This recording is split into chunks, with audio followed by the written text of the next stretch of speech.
ku mikolo egisinga wali amasowaani ge tusangayo biri awo ebisowaani binene bya gold birimu bwe bityo ezo esowaani si zaakulirako.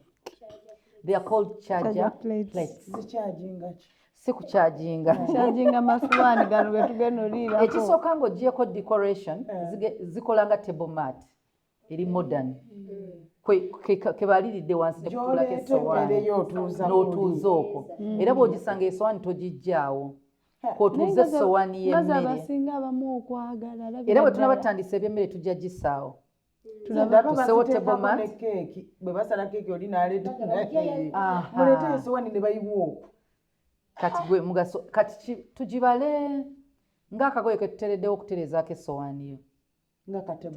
Table mat. Bu table mat abasinga bwe buno obuntu bwe twalirira nga bw'olaba akawempe n'otereezaako essowaani. So gwe mugaso gwe essowaani gy'oyinza okusanga ne ziba nga ziringa eziwera. Kati eyo esookayo wansi gwe mulimu gwayo